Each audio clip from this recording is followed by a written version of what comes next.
Sebelumnya, Assalamualaikum warahmatullahi wabarakatuh. Kami dari kelompok 5 akan mempresentasikan proyek fisika nuklir kami mengenai demo atau demonstration power plant. Mungkin bisa di next. Adapun untuk anggota kelompok kami ada Aulia Mifrah Syahrani, Diandra Fresa Salsabila, Izah Nida Ulfitrah, Desi Melia Putri, dan juga Salsabila Hairun Nadifah. Baik, mungkin tanpa berlama-lama lagi langsung kita mulai saja untuk presentasinya, kepada Iza, waktu dan tempat dipersilahkan. Oke, yang pertama di sini ada pengertian, yang dimana demo atau demonstration power plant, yang bisa disebut juga dengan pembangkit listrik demonstration, adalah pembangkit listrik yang merujuk pada kelas reaktor eksperimental fusi nuklir yang dimaksudkan untuk menunjukkan produksi bersih tenaga listrik dari fusi nuklir. Demo ini direncanakan di Eropa dan negara-negara lain sebagai tindak lanjut dari Interdemo. Selanjutnya, sejarah konsep. Pertama ada awal penelitian fusi nuklir, yakni pada tahun 1950-an sampai 1970-an penelitian energi fusi dimulai, dengan fokus pada reaktor berbasis tokamak dan stellarator. Para ilmuwan berusaha memahami reaksi fusi yang terjadi di matahari untuk mereplikasinya di bumi. Penemuan tokamak di Uni Soviet ini pada 1950-an menjadi tonggak penting karena tokamak terbukti mampu menjebak plasma dengan medan magnet secara efisien.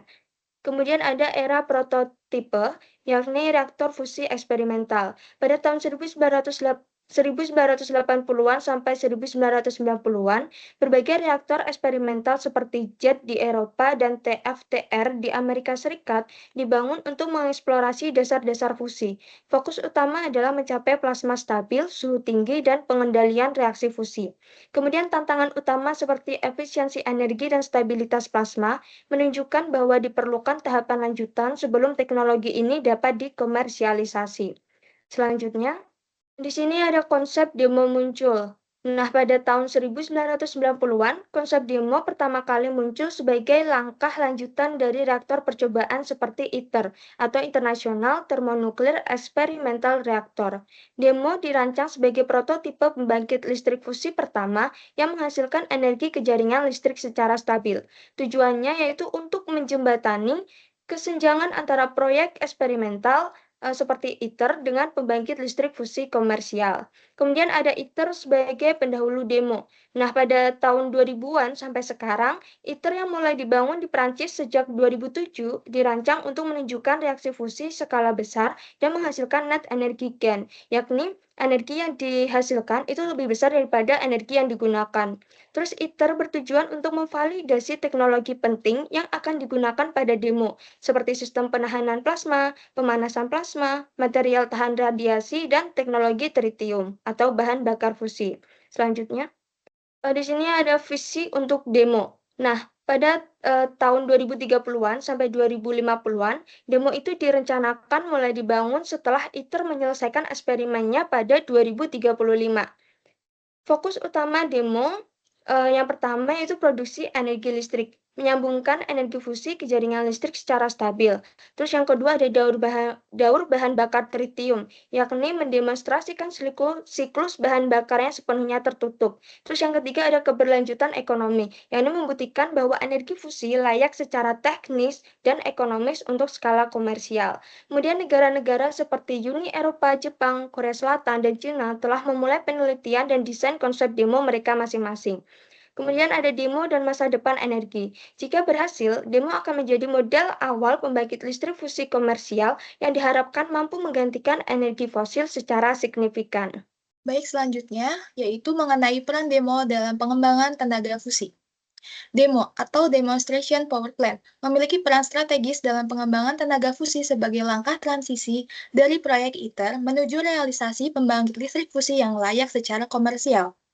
Proyek ini bertujuan mengatasi berbagai tantangan teknis, yaitu seperti pengelolaan sistem pulsa energi, pengembangan material tahan radiasi tinggi, dan optimalisasi efisiensi sistem transfer panas.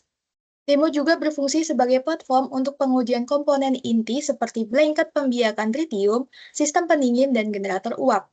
Salah satu inovasi yang digunakan yaitu generator uap pada OTSG atau On-Stroke System Generator, yang dirancang untuk menghadapi fluktuasi daya dari reaktor fusi. Selain itu, demo mengeksplorasi pengembangan material baru seperti superkonduktor dan logam tahan suhu tinggi untuk meningkatkan efisiensi termal dan umur operasional reaktor. Kemudian, peran demo dalam pengembangan tenaga fusi itu mencakup yang pertama, produksi listrik komersial. Demo dirancang untuk menghasilkan listrik ke jaringan dengan teknologi berbasis fusi, membuktikan bahwa fusi dapat menjadi sumber energi yang andal dan bersih. Dua, pengembangan teknologi material. Demo menguji material baru yang tahan terhadap suhu tinggi dan radiasi neutron yang intens, seperti penggunaan superkonduktor berbasis material Repco untuk meningkatkan efisiensi dan daya tahan reaktor. Tiga, reproduksi bahan bakar tritium. Demo mengintegrasikan sistem blanket yang mampu membiarkan tritium, salah satu bahan bakar utama reaktor fusi, sehingga menciptakan siklus bahan bakar yang berkelanjutan. Empat, pengujian sistem konversi energi. Demo mengimplementasikan teknologi transfer panas dan konversi energi seperti siklus Brayton dengan efisiensi tinggi untuk mengoptimalkan pengubahan panas menjadi listrik. Kemudian 5, evaluasi ekonomi dan keamanan operasi. Proyek ini akan menjadi dasar untuk menilai biaya produksi listrik fusi, kelayakan ekonomi, dan langkah-langkah keselamatan operasi reaktor untuk implementasi dalam skala yang besar. Kemudian terakhir 6, dukungan terhadap transisi energi bersih. Dengan menunjukkan bahwa fusi mampu menyediakan energi rendah karbon dalam skala besar, demo mendukung upaya global untuk mengurangi emisi gas rumah kaca dan meningkatkan keamanan energi. Baik, selanjutnya mengenai tantangan teknis dari demo sendiri ini ada 3 poin yaitu mengenai energi aktivasinya yang sangat tinggi, lalu suhu dan plasma, dan juga penahan magnetiknya. Selanjutnya, baik, untuk di poin energi aktivasinya tinggi ini, kenapa ini menjadi tantangan teknis? Karena, proton di setiap inti ini yang saling tolak-menolak karena muatan positif. Lalu yang kedua adalah efek tunneling, kuantum ini diperlukan untuk fusi pada jarak kurang dari atau sama dengan 1 femtometer. Selanjutnya, nah, tantangan teknis selanjutnya adalah mengenai suhu dan juga plasma. Kenapa bisa jadi tantangan nih? Ini yang pertama adalah karena membutuhkan plasma yang sangat padat dan juga suhu tinggi agar reaksi fusi ini dapat dipertahankan. Suhu tinggi ini memberikan energi yang cukup bagi inti-inti untuk mengatasi tolakan elektrostatik mereka. Ini membutuhkan suhu di kisaran 100 juta Kelvin, di mana memang 100 juta Kelvin ini bisa kita hitung adalah suhu yang cukup tinggi gitu. Lalu bagaimana cara mempertahankannya? Kita mempertahankan dengan 3 metode, yaitu yang pertama mengenai pemanasan ohmik, yang kedua mengenai gelombang mikro, dan juga yang ketiga adalah injeksi berkas netral. Selanjutnya, nah, terakhir adalah mengenai penahan magnetik nih. Ini lebih ke pencegahannya aja, lebih ke bagaimana nanti ketika kita merancang demo ini adalah yang pertama ini, mencegah plasma ini bersentuhan dengan dinding. Lalu yang kedua adalah melindungi struktur reaktor ini dari suhu yang ekstrim. Mungkin bisa dilanjutkan? Baik, saya akan melanjutkan menjelaskan terkait desain konseptual dari demo. Konsep demo Eropa menggunakan kurungan magnetik toroidal berdasarkan prinsip tokamak, di mana plasma panas tertutup dalam medan magnet dari kumparan superkonduktor dan arus plasma. Tantangan besar yang harus dihadapi dalam desain konseptual ini adalah kita perlu mengendalikan plasma bersuhu lebih dari 100 juta derajat Celcius agar stabil, sehingga dinding ruang plasma dapat menahan interaksi dalam jangka waktu yang panjang.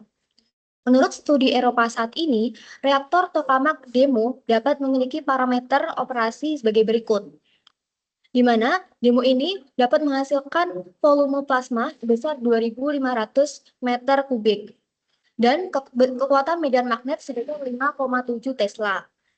Diharapkan juga demo ini menghasilkan arus plasma sebesar 20 mega ampere dan tenaga fusi sebesar 2.000 megawatt atau setara dengan 2 gigawatt.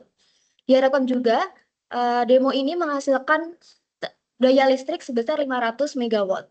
Demo ini dirancang agar bisa beroperasi mulai sekitar tahun 2050.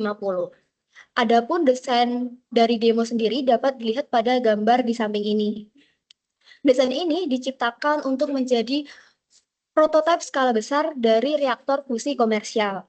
Komponen utama atau bagian-bagian dari demo sendiri, yang pertama yaitu ada breeding blanket.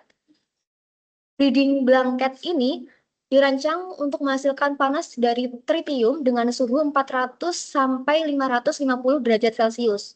Blanket sendiri merupakan lapisan reaktor yang berfungsi untuk menghasilkan panas dan menciptakan tritium melalui interaksi neutron dengan litium.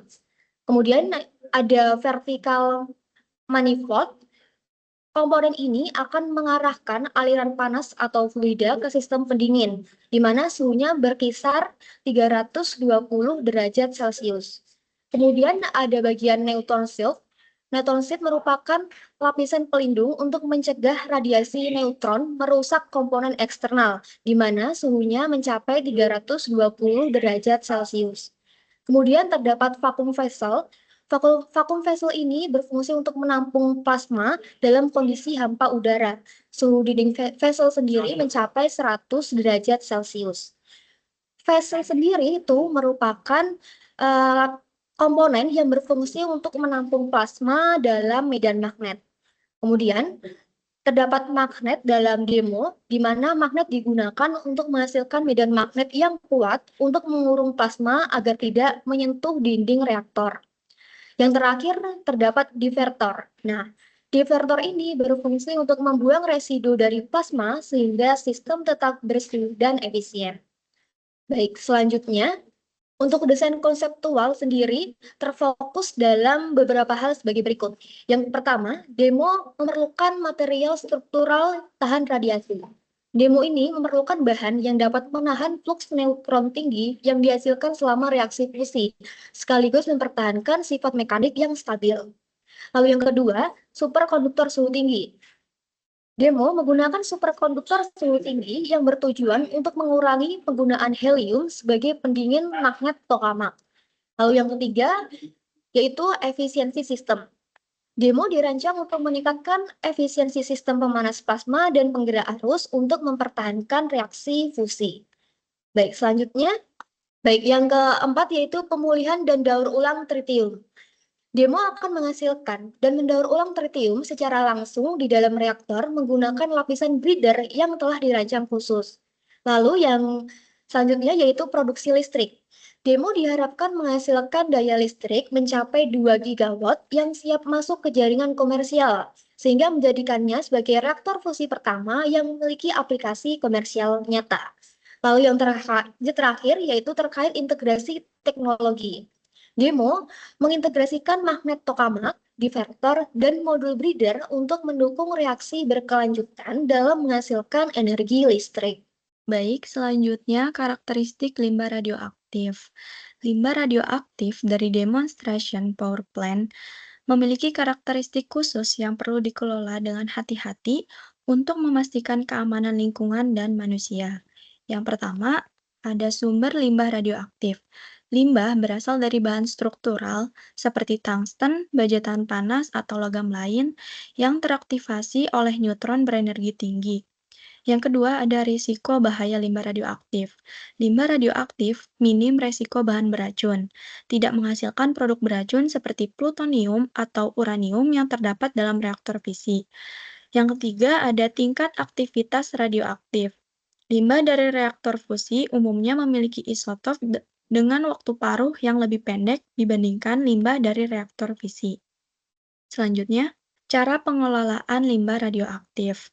Terdapat 4 cara. Yang pertama, limbah cair seperti air pendingin yang terkontaminasi diolah melalui proses seperti evaporasi, pertukaran ion, atau filtrasi membran untuk mengurangi volumenya sebelum penyimpanan. Yang kedua, limbah padat.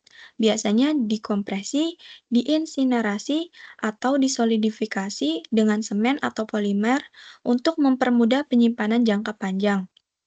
Selanjutnya, material dengan waktu paruh pendek dapat diolah ulang untuk aplikasi lain setelah tingkat radioaktivitasnya menurun.